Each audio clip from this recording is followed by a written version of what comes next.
Now, news away from Ukraine. The Metropolitan Police breached the rights of organisers of a vigil for Sarah Everard, according to a High Court ruling today.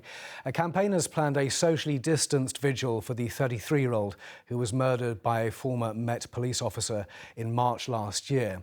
But they had to cancel when the Met said it would breach COVID regulations. Anila Dami's at the High Court. Anila, bring us up to speed with what happened there today.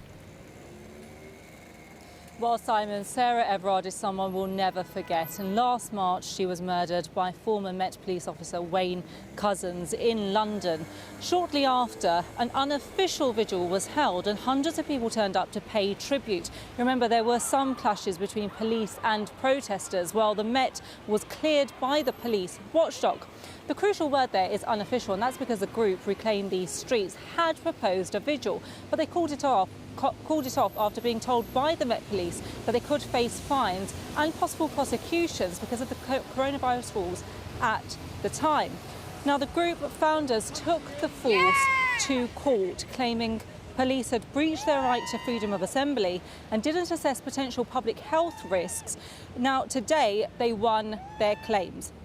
Now, over a two-day ruling, the police defended themselves. They said there was no exception for protests in the coronavirus rules at the time and that it had no obligation to assess the public health risk. But judges ruled that the force failed to perform its legal duty to consider a reasonable excuse for a gathering or conduct an assessment.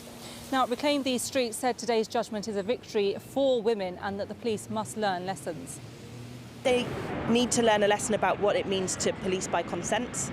That means working with people. It means being considered in the way that you assess something that's planned and seeking to facilitate rather than stonewall protest. I think it shows that the police need to have a much more collaborative approach with women, one which listens to us rather than silences us. Well, the Met Police said in a statement that the Met worked very hard in challenging circumstances to interpret and apply the regulations lawfully and proportionately, despite numerous changes during the pandemic. They also said, we are considering the judgment very carefully before deciding whether to appeal the court's decision. So justice for Reclaim These Streets, and meanwhile, of course, remembering the injustice that Sarah Everard faced. Anila, thanks very much indeed.